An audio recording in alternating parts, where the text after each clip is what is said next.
Vamos a abrir nuestras Biblias, por favor, en la carta que estamos estudiando, en Primera de Pedro, capítulo 2. Primera de Pedro, capítulo 2.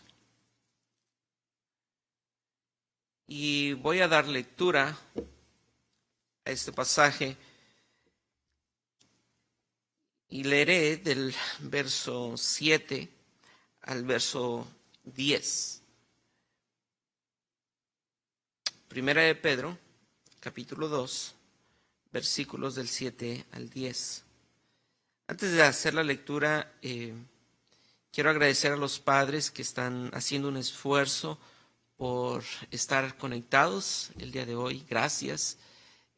También gracias a esos niños que están allí atentos. Y sabemos que es difícil mantener la atención de los niños durante 40, 50 minutos, pero gracias por ese esfuerzo. También quisiera animar a que no se desesperen si los niños tienen que salir y tienen que ir al baño.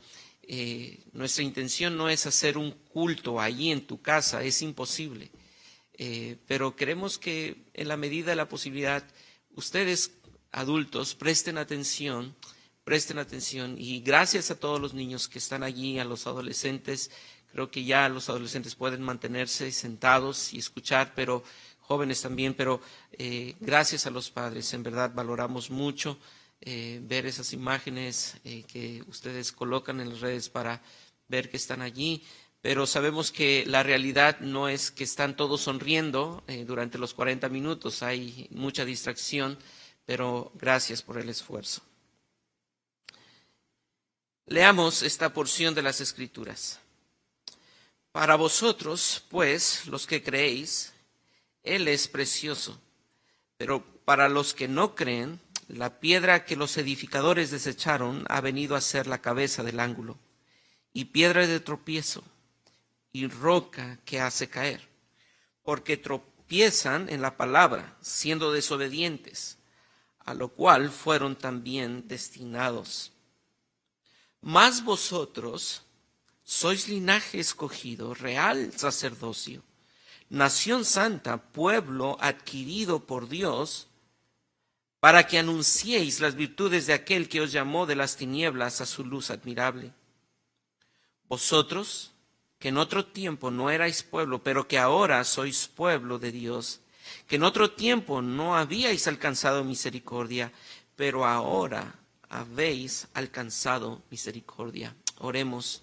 Señor Jesús, queremos darte gracias por la oportunidad que nos das de estar hoy reunidos de esta forma virtual. Sabemos que esto es solamente provisional. Nadie estoy seguro que está ansioso de mantener esto y encontrar en esto una forma nueva y creativa de ser iglesia, porque no lo es, sino que todos estamos anhelando profundamente volver a reunirnos y estar aquí en este recinto alabando tu nombre como iglesia, y confiamos que tú nos des ese privilegio. Padre, pero mientras tanto, ayúdanos hoy a prestar atención a tu palabra expuesta. Ayúdanos a escuchar tu voz y permite que prestemos atención y que salgamos de esta conexión virtual con un deseo profundo de proclamar tu gloria al sabernos hijos tuyos, nación santa, real sacerdocio, pueblo escogido y adquirido por ti, posesión tuya. Dios, pedimos que tú hables a nuestras vidas esta mañana y que tú seas exaltado en todo. Te lo pedimos en Cristo Jesús. Amén y amén. Hace un par de meses comenzamos a escuchar que en la realeza de Inglaterra estaban pasando algunas situaciones con el príncipe Harry y su esposa. Ellos querían tener una vida normal y no querían estar bajo la estructura de la realeza. hasta que la reina Isabel pronunció que a partir de esta primavera los príncipes o el príncipe Harry y su esposa dejarían de recibir fondos públicos para vivir como familia real. Pero este no es el primer caso en esta familia. De hecho, el tío de la reina Isabel, Eduardo VIII, vivió una situación muy similar, pero él no era príncipe, él era el rey. Llevaba 11 meses de ser el rey y se enamoró de una mujer norteamericana que ella era divorciada, y eso no es permitido en la realeza. No puedes casarte tú como rey con una mujer. De hecho, en aquel tiempo se tenían que casar con mujeres vírgenes. Así que él, Eduardo VIII, escribió lo siguiente: me ha resultado imposible soportar la pesada carga de responsabilidad y desempeñar mis funciones como rey en la forma que desearía hacerlo, sin la ayuda y el apoyo de la mujer que amo. Y es que nos damos cuenta que la identidad del ser humano no está amarrada o casada con una estructura sanguínea, porque los reyes, la realeza se quiere hacer plebeya, los plebeyos quieren hacerse de la realeza. Muchas veces el hombre continúa buscando su identidad a pesar de estar en una posición o tener ciertas características. Así que la identidad no siempre está ligada a una estructura de realeza, a un linaje sanguíneo. No. Esto es una realidad en la vida del ser humano. No encuentra su identidad en nada de lo que este mundo puede ofrecer, porque los grandes se hastían de su grandeza y quieren llegar a la bajeza. Los de abajo se hastían de la bajeza y quieren llegar a la realeza. Pero a estos hermanos que están recibiendo esta carta, el Espíritu Santo les habla y les muestra que por gracia de Dios ellos han recibido una nueva identidad. Una nueva identidad, y tienen esa identidad con un propósito. Dios les ha otorgado esta nueva identidad con un propósito. ¿Y cuál es ese propósito? Pues el propósito es de que vivan para la gloria de aquel que les llamó de las tinieblas a la luz admirable. Y quisiera proponerte que a lo largo de estos minutos tú y yo podamos entender que Dios te ha dado y te ha otorgado una nueva identidad. Porque Dios te ha otorgado una nueva identidad, vive para su gloria. Porque Dios te ha otorgado una nueva identidad, vive para su gloria. ¿Cómo puedes vivir para su gloria con esta nueva identidad? Si tú ya no eres alguien que está buscando identidad, sino que Dios ya te ha dado una nueva identidad, ¿cómo puedes vivir para su gloria si ese es el propósito de tu nueva identidad? Y quisiera proponerte que a lo largo de estos minutos veamos dos encabezados que sacamos del texto bíblico y que veamos que esa nueva identidad que Dios te ha dado debe ser para vivir para su gloria, y puedes vivir para su gloria, número uno, reconociendo tu nueva identidad. Vive para su gloria reconociendo tu nueva identidad. La razón del sufrimiento de estos creyentes es que la nación poderosa, la que tiene identidad ante el ojo humano, se ha levantado contra los creyentes. Y cuando me refiero a la nación poderosa, quisiera que tú pensaras en esa nación poderosa de la que hablamos hace algunos domingos, de ese imperio romano que se había levantado para agredir y torturar a los creyentes. ¿Por qué? Porque para los poderosos era una locura creer en un Dios crucificado. Para ellos, Cristo no era más que un hombre despreciable, y ellos por esa razón están destinados al juicio de Dios. De hecho, veamos lo que dice el verso 7 y 8. La piedra, la segunda parte del verso 7, la piedra que los edificadores desecharon ha venido a ser cabeza del ángulo, y piedra de tropiezo y roca que hace caer, porque tropiezan en la palabra siendo desobedientes, a lo cual fueron destinados. Pedro le dice a estos hermanos de Asia Menor, estos que son los perseguidos, estos que son los frágiles, estos que son los débiles, estos que son los vulnerables, a ellos se levanta la voz de Dios, la voz del eterno Dios, la voz del que hizo los montes, la voz que resucitó a Lázaro de los muertos, la voz que detuvo la tormenta. Esa voz le dice a los oídos de estos creyentes, que son frágiles cristianos, que aman a Cristo, aunque aún no lo han visto, como lo dice el capítulo 1, versículo 8, a ellos les dice la palabra de Dios, mas vosotros, noten el contraste, porque 7 y 8 habla de unos que son desobedientes, los grandes, los que tienen esta identidad de grandeza, a estos desobedientes que tropezaron, serán juzgados. Más a vosotros, ustedes débiles y frágiles, vosotros son linaje escogido, real sacerdocio. Los débiles al ojo humano son linaje escogido. Ustedes los frágiles son real sacerdocio. Ustedes los vulnerables son nación santa, son pueblo adquirido para posesión de Dios. Esta descripción, mi querido creyente, es increíble. Es increíble, es indescriptible, pero es una realidad. No importa qué es lo que otros puedan pensar o decir de los creyentes de Asia Menor. No importa lo que el imperio romano pueda hacer contra ellos, el Dios de los cielos les ha sellado su pasaporte de una nueva nación. Y ahora ellos ya no tienen lucha y preocupación por identidad. Ellos ya tienen una identidad eterna, sin importar lo difícil que pueda parecer su traslado a su nación permanente.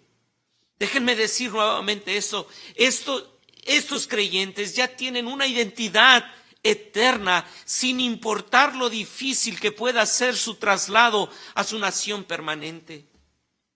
Cabe mencionar que esta descripción es de una comunidad, porque si ustedes se dan cuenta, la forma en que está hablando Pedro no es a alguien en particular, sino que es a una comunidad. Es una descripción del pueblo de Dios. Es la descripción de la iglesia. Y esto tú y yo tenemos que recordarlo continuamente, ya que si deseas apropiarte de esta identidad, debes hacerlo en comunidad. Si deseas apropiarte de esta identidad, debes hacerlo en comunidad. ¿Por qué? Porque quisiera que tú recordaras esto, que va a aparecer en tus pantallas. Tú eres el pueblo escogido de Dios. Sí, y solo sí, eres parte de una comunidad de creyentes reconocida e identificada. Tú eres el pueblo de Dios escogido, sí y solo sí, eres parte de una comunidad de creyentes reconocida e identificada. ¿Y cuál es la descripción de esta nueva identidad?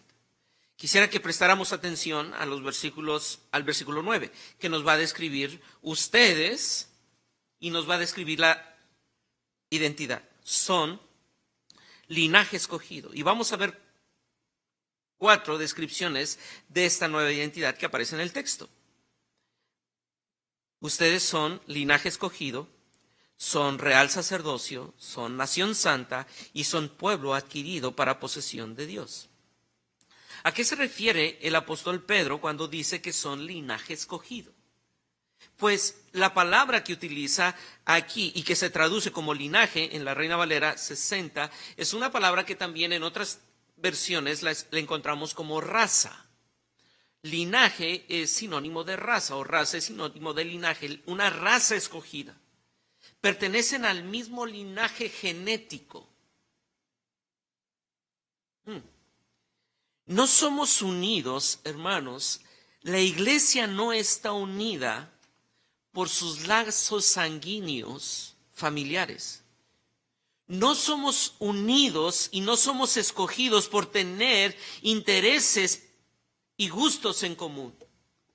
Somos una familia porque la sangre de Cristo es el linaje genético que nos une. Aun cuando somos tan diferentes, con trasfondos tan diferentes, con culturas tan diferentes, con gustos tan diferentes, nos une un linaje, nos une una genética que es la sangre de Cristo. Es importante que como cristianos podamos comprender que nuestra salvación requirió la segunda descripción de este linaje. El adjetivo que pone del linaje, mas vosotros sois linaje ¿qué? Escogido. Escogido. Es importante que usted y yo entendamos que sí somos una raza diferente que nos ha unido la sangre de Cristo, pero ¿quiénes son los que pertenecen a esa raza? Pues el pasaje nos dice linaje escogido, raza escogida. Dios a lo largo de su historia nos ha mostrado que Él decide elegir a algunos por gracia. Todos merecían el justo juicio de Dios, todos merecíamos ir al infierno, pero en su gracia infinita ha escogido tomar a un pueblo para sí. Esta semana platicaba con uno de mis hijos y me decía, papá, pero entonces, si todos éramos malos, Dios tuvo que escoger a algunos para salvarnos. Sí, porque todos estábamos bajo el juicio de Dios. Todos estábamos bajo el juicio de Dios. Nadie merece ser salvo. Pero Dios en su gracia te ha escogido a ti, favor incomprensible e indescriptible, para hacerte parte de una raza que es unida por su sangre preciosa. Pero no solamente es linaje escogido, es real sacerdocio. Real sacerdocio. Y la semana pasada veíamos que en el versículo 5, Pablo ya nos dejaba ver esta descripción de la identidad. Vosotros también, como piedras vivas, sed edificados como casa espiritual y sacerdocio santo. Sacerdotes.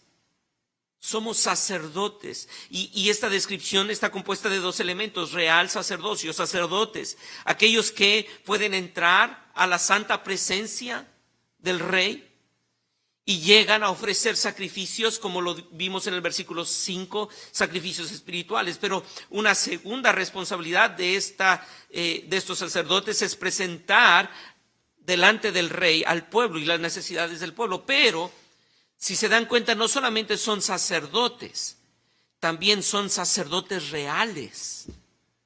Están con el rey, están al lado del rey. Y es que así como Israel fue escogido para dar a conocer a Jehová al mundo, ahora la iglesia es llamada a proclamar a Jehová y a atraer a la gente necesitada y pecadora delante de Jehová. Por eso ustedes y yo somos real sacerdocios, para estar delante de Jehová y para traer y atraer a los pecadores hacia Jehová. Es una raza escogida, es un real sacerdocio. Ahora esta es tu identidad: raza escogida, real sacerdocio, nación santa. Nación santa.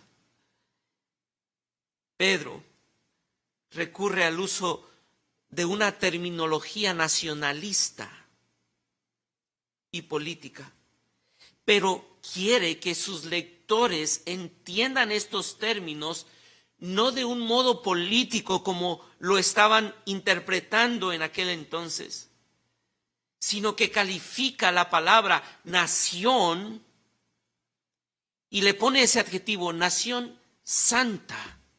Una nación santa, sí, es una nación. ¿Y qué es una nación? Una nación está formada por ciudadanos que residen en alguna determinada zona geográfica, que obedecen a ciertos estatutos y reglamentos, que se esfuerzan por el bienestar de su sociedad.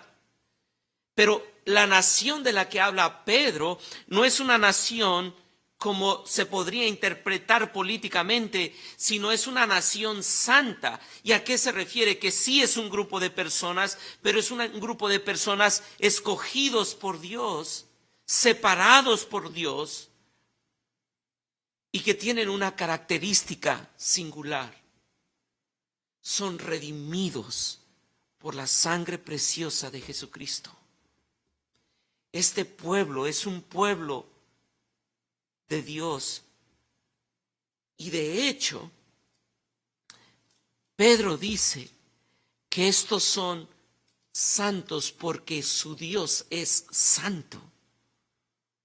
Porque el Dios que les ha comprado es santo.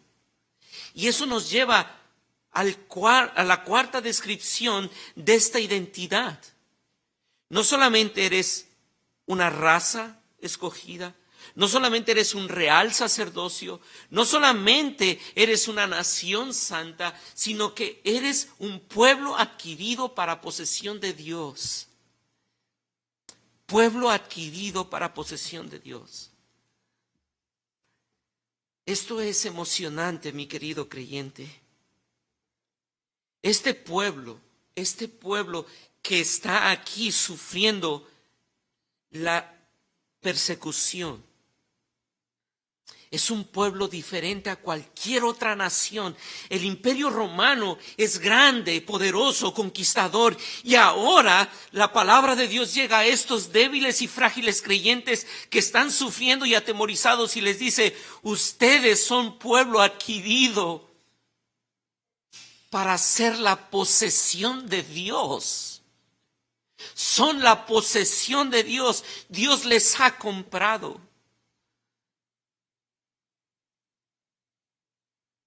Tienen una relación especial con Dios porque pertenecen a Dios. Porque Dios los ha comprado a precio de la sangre de Jesús. Y este pasaje nos está mostrando el término comprar. Quisiera llevarte, por favor, por un instante a Efesios capítulo 1. Versículo 14. Efesios capítulo 1, versículo 14. Voy a leer desde el versículo 13. En él también vosotros, habiendo oído la palabra de verdad, el evangelio de vuestra salvación, y habiendo creído en él, fuisteis sellados con el espíritu de la promesa, que es las arras de nuestra herencia, hasta la redención de la posesión adquirida para alabanza de su gloria. Él te compró a precio. La palabra comprar significa obtener por un precio alto. Y sabes, Dios te compró a ese precio alto. Los creyentes es la posesión de Dios por el precio que Él pagó en la cruz de Jesucristo. Los creyentes le pertenecen a Dios porque Él los compró. Él es el precio final. Por lo tanto, no hay nada que pueda quitar un solo elemento de esa posesión que Él compró. Mire cómo lo dice Pablo a Tito en capítulo 2, versículos 3 y 14. Nuestro gran Dios y Salvador Jesucristo, quien se dio a sí mismo por nosotros para redimirnos de toda iniquidad y purificar para sí un pueblo propio. La sangre de Cristo, la muerte de Cristo, la obra de redención de Cristo fue el precio que se tuvo que pagar para que Él pudiera decir: Él es mío. Y no hay nada que lo pueda arrebatar de mis manos. Dios eligió soberanamente a aquellos que creen, y por el sacrificio de Cristo en la cruz pagó el precio para redimirles. Y el Espíritu Santo nos lleva a una nueva vida por medio de la convicción del pecado y la fe en el Salvador. Por lo tanto, todos los creyentes le pertenecen a Dios. Todos los creyentes genuinos le pertenecen a Dios que les redimió. Y déjenme decir algo como una anotación. Estas 4 referencias las encontramos en el Antiguo Testamento refiriéndose al pueblo de Israel. Pero ahora Dios ha establecido a la iglesia como su pueblo. Estas 4 referencias en el Antiguo Testamento están claramente identificadas, que se refieren al pueblo de Israel. Pero ahora, en esta nueva era, en este nuevo pacto, se está refiriendo a la iglesia. Y esto nos hace ver que la iglesia no es el plan B de nuestro Dios. La iglesia es la razón del plan de redención, ya que es ella la novia del Cordero. Es la iglesia la que adora eternamente al Cordero porque ha entendido que su amado dio su vida para redimirla. Es la iglesia la que se presentará en aquel día glorioso como la novia perfecta que fue comprada a precio de sangre, y Él se compró a sí mismo su novia para presentarse a sí mismo una iglesia santa, sin mancha y sin arruga. Así que, mi querido creyente, tú eres posesión de Él. Tú eres posesión de Él. Y nada puede arrebatarte de sus manos, porque Él pagó en la cruz diciendo: consumado es. Quisiera que pensaras en un himno compuesto en el siglo XIX por un hombre llamado George Robinson. Y voy a leer 2 estrofas. En las pantallas va a aparecer la segunda estrofa. Y quisiera que pensaras en este himno. Lo que antes me alarmó no me puede perturbar. En su seno de amor yo me calmo en dulce paz. Quiero aquí permanecer, renunciando a mi avidez, mientras lo oigo susurrar: suyo soy y mío es Él. Para siempre soy suyo. ¿Qué nos puede separar? Cristo en mi corazón. ¡Oh, qué gran felicidad! ¿Puede el cosmos terminar o el alba oscurecer? Pero estando yo con Dios, suyo es y mío es Él. Oh creyente, quisiera aplicar esto a tu vida. Tu nueva identidad es algo que no puedes perder de vista. Tú tienes un nuevo nombre, tú tienes una nueva estirpe. Por tus venas espirituales corre una nueva sangre, sangre real. Tú tienes un rey, tú tienes una nación, mi querido creyente, tienes un nuevo Señor y Él es tuyo y tú eres de Él. Pero quiero decirte, mi querido hermano, que Dios nos ha traído a esta prueba como llevó a los hermanos de Asia para demostrarnos que Él es nuestro y nosotros somos de Él. Pero también para que demostremos al mundo la gloria de nuestro Dios.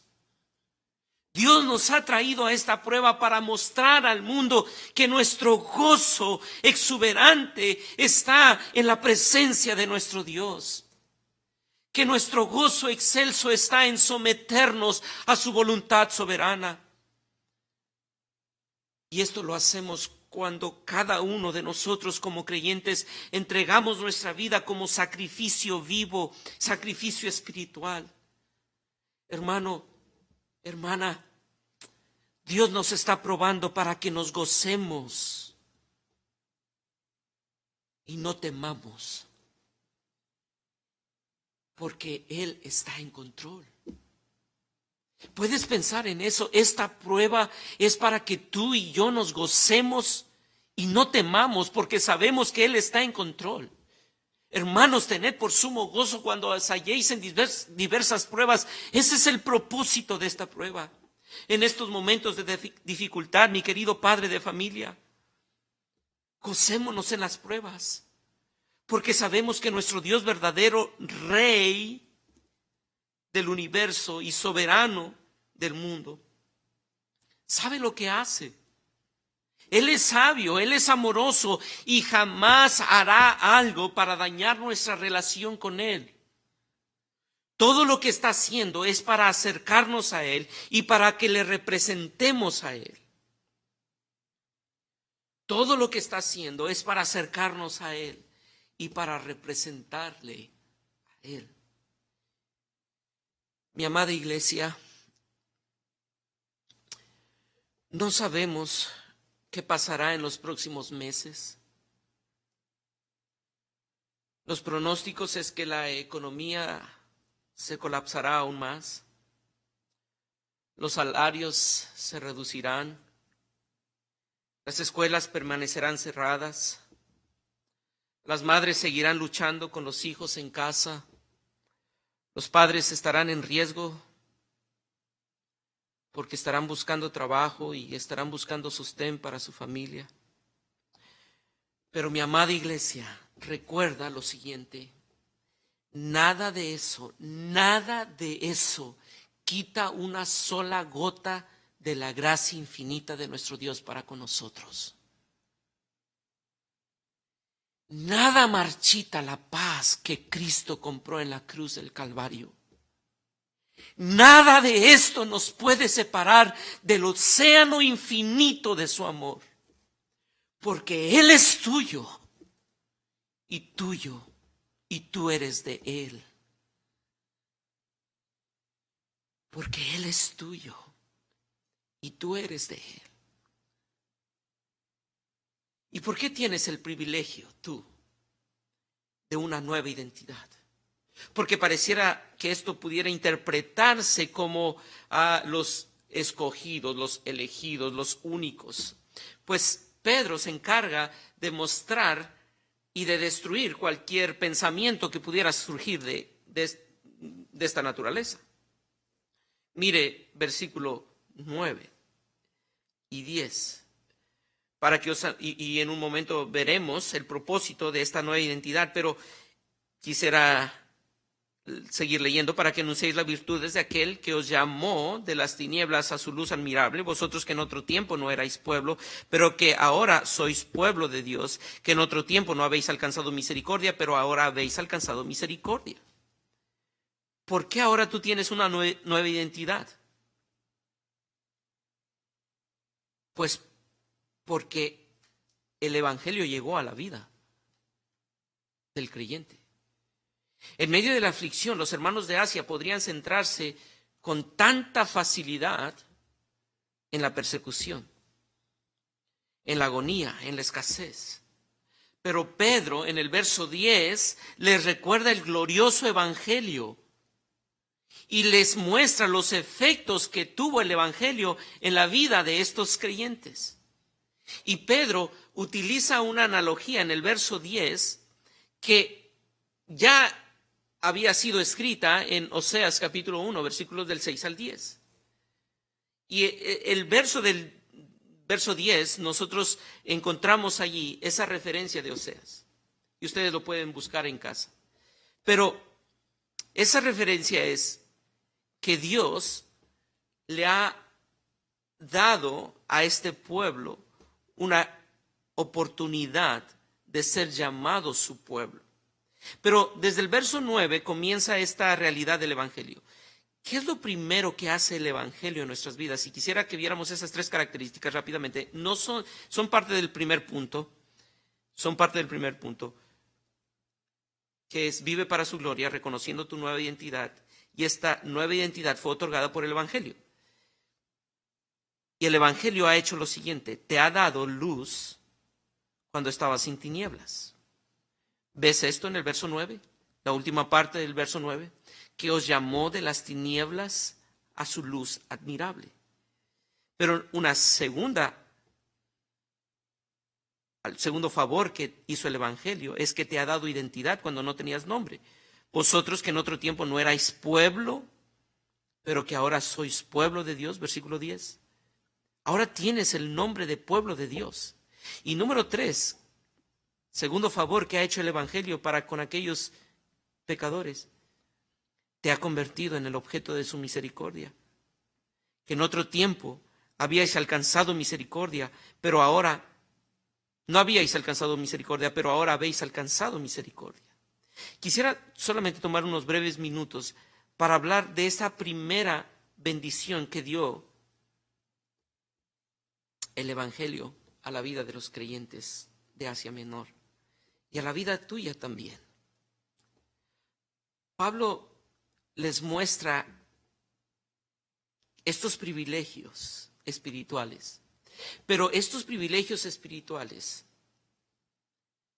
también Pablo los describe en Colosenses capítulo 1 versículo 13 y lo dice de la siguiente forma: Dios nos ha librado de la potestad de las tinieblas y trasladado al reino de su amado Hijo.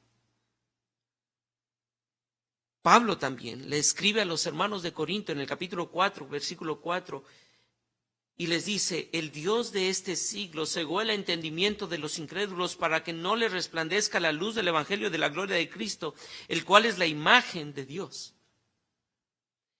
Por naturaleza estábamos ciegos y no podíamos ver, pero el evangelio trajo luz en medio de las tinieblas. ¿Y qué es lo que produjo esa luz? Nos permitió ver y contemplar la gloria de Cristo, la faz de la gloria de Dios en el rostro de Jesucristo. Ustedes y yo podemos ahora, por la gracia de Dios y por medio del evangelio que ha traído luz, podemos ver en el rostro de Cristo la gloria del eterno Dios. Pero no solamente eso, sino que ahora también Dios, en su gracia, que nos sacó de las tinieblas a su luz, ahora podemos considerar lo que antes no considerábamos y ver lo que antes no veíamos y amar lo que antes no amábamos. Y esto es lo que ha traído el evangelio. Y el apóstol Pedro le dice esto a estos hermanos que están perseguidos para que se den cuenta que hay algo más que deben de ver. Porque lamentablemente en medio de la persecución, usted y yo tendemos, y aquellos hermanos tendían a ver el sufrimiento y dejar de ver lo glorioso del evangelio. Hermanos, el evangelio nos ha capacitado para ver lo que antes no veíamos. Porque ahora, al ver la belleza de Cristo como lo más glorioso, todo el sufrimiento que usted y yo podamos enfrentar queda eclipsado frente a ese deleite de ver a Cristo. De ver a Cristo. Tú ahora puedes ver, ahora puedes llamarte su pueblo y ahora puedes ser recipiente de la misericordia de Dios. ¿Qué acaso no es suficiente demostración de amor de Dios para con nosotros, que nos ha hecho su raza escogida, su real sacerdocio, su nación santa, su pueblo, su posesión? Pero es triste ver que en medio de la aflicción nosotros nos levantamos para exigir a Dios algo. Y déjeme ilustrarlo de la siguiente forma.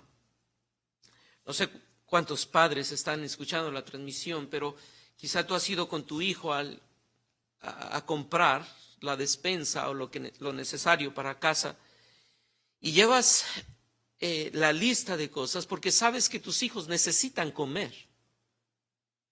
Necesitan comer. Y llegas a la tienda y vas llenando el carrito de cosas que tus hijos necesitan, que ese hijo que tú tienes necesita comer. Y sabes qué es lo que él necesita. Y sabes todo lo que todo lo que va allí es para que él se alimente y crezca. Pero llegas a esos anaqueles de las cajas. ¿Ustedes conocen esas anaqueles? Que están allí con dulces, chocolates, bastante vistosos, precisamente para que nuestros hijos que llegan con nosotros nos digan, ¿me puedes comprar esto? Y tú le dices a tu hijo, no, no te puedo comprar eso. Y dice, ay, tú nunca me compras nada. Si tan solo me quisieras, me pudieras comprar esto. Mira, solamente te estoy pidiendo esta paleta, no cuesta mucho. Y tú volteas a ver el carrito y el carrito va lleno de cosas para ese niño o para esa niña. Y todavía pregunta, ¿que no te compro nada? Mi querido hermano que estás aquí en esta transmisión, quiero pedirte que pienses en esto.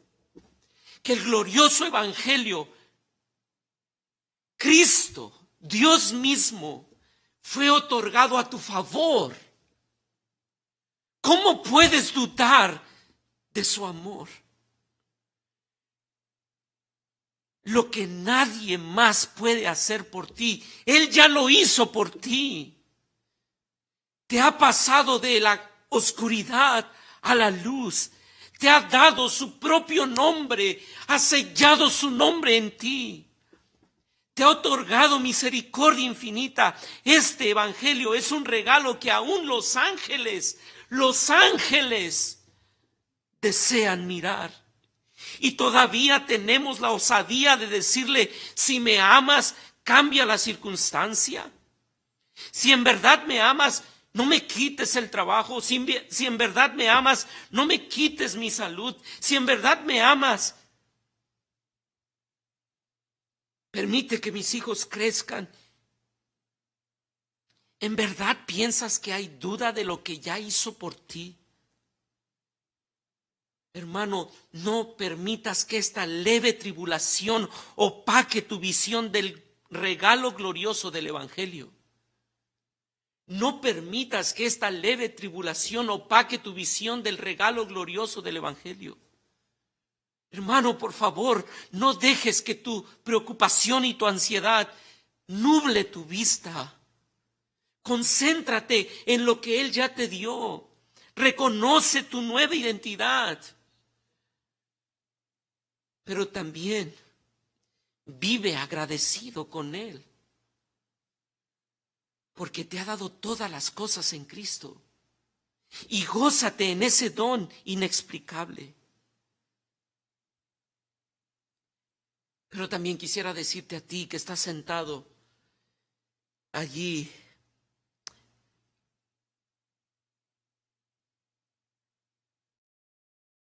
o quizá a ti que algún día escucharás este mensaje. Hoy Dios puede darte ese regalo. Ese regalo es para ti. Tiene tu nombre. Y la etiqueta dice, para un pecador. Si tú te consideras así, si tú te consideras un pecador y te declaras así, hoy ese regalo es para ti también. Ese evangelio infinito, ese regalo glorioso es para ti. Y es para ti, y es para nosotros, y es algo que cada creyente debe recordar. ¿Por qué? Porque ese regalo tiene un propósito. Y quisiera pasar al segundo punto del sermón. Solamente son 2 puntos, como les dije al principio, y es más corto. El segundo punto. Vive para su gloria, proclamando su evangelio glorioso. Proclamando su evangelio glorioso. para que anunciéis las virtudes de aquel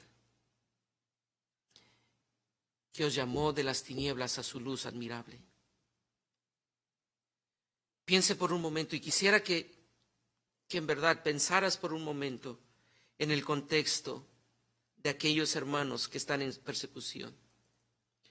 Dios les envía a cumplir el propósito de su elección. ¿Y cuál es? Proclama, declara, anuncia las virtudes de tu Señor y Salvador. Si yo tuviera que escribir esa carta, yo batallaría mucho, porque quizá podría justificar que, ¿cómo decirle eso a hermanos que están heridos por la persecución? Quizá no sea tan prudente decirlo ahora mismo, pero la verdad es que Pedro les dice eso a estos hermanos, inspirado por el Espíritu Santo, y les dice, ¿sabes? Hay una belleza del Evangelio que tienes que proclamar y tienes que anunciar. Y es que, hermanos, el Evangelio es demasiado grande como para no compartirlo. El Evangelio es demasiado grande como para no compartirlo. Tú tienes ese regalo. Y Pedro le dice a los creyentes, Dios ya te dio ese regalo. Y ese regalo no es para simplemente tenerlo o secuestrarlo, es para anunciarlo.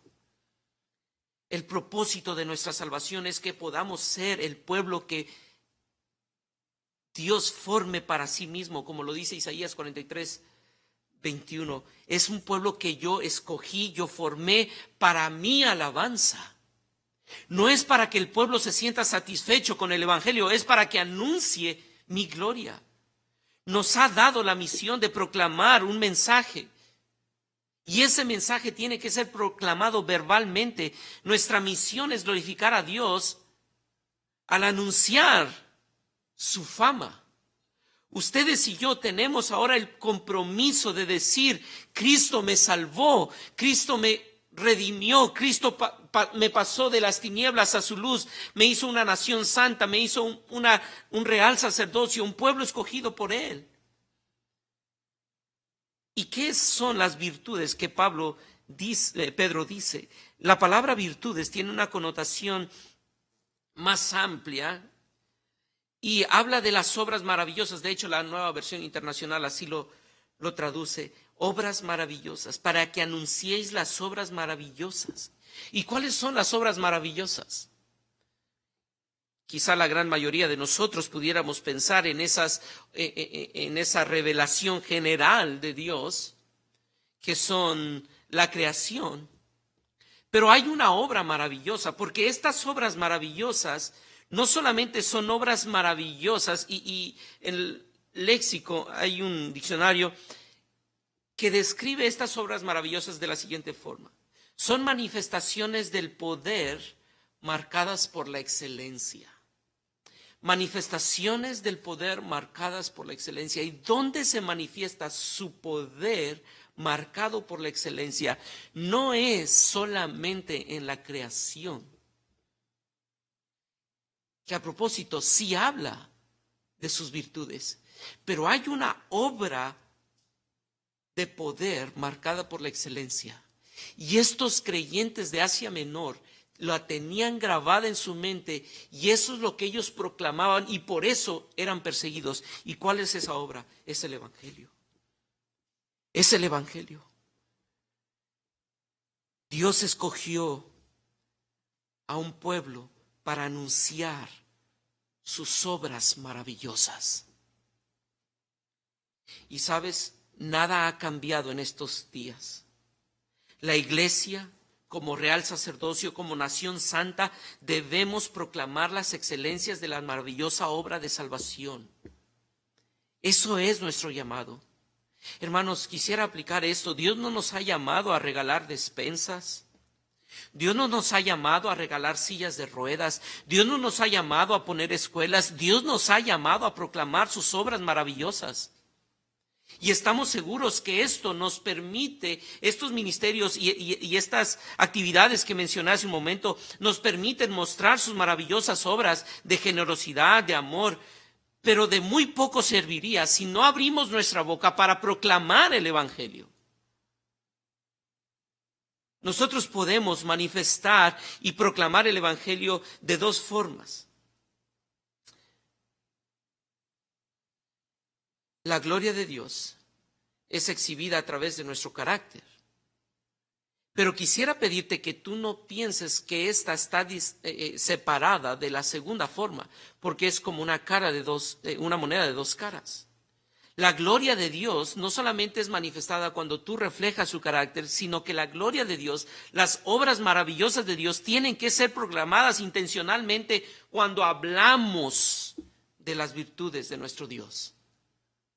Sí, podemos manifestar la gloria de Dios cuando nosotros actuamos correctamente, pero también necesitamos proclamar verbalmente las obras de Dios.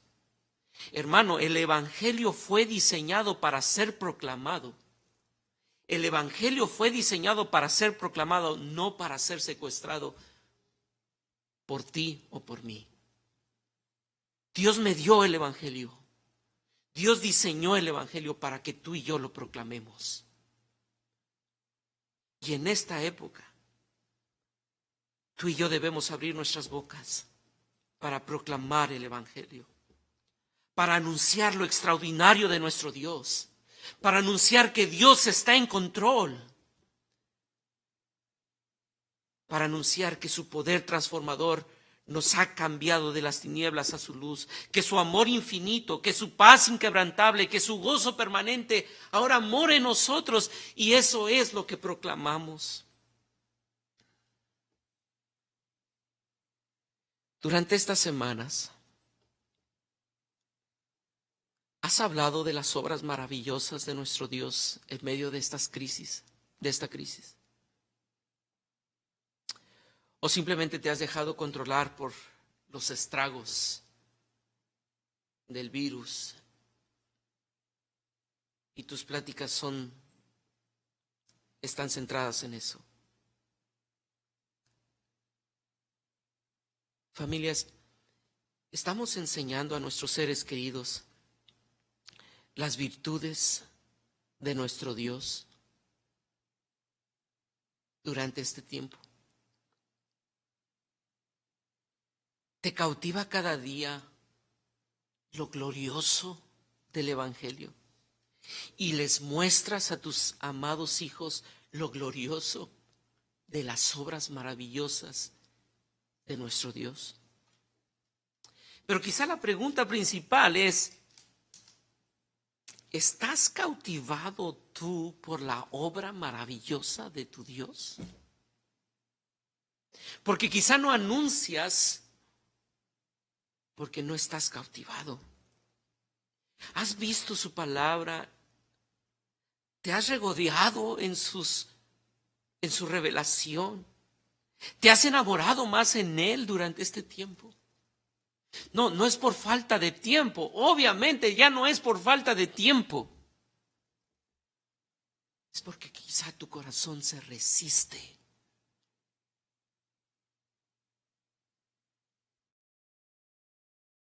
Esta crisis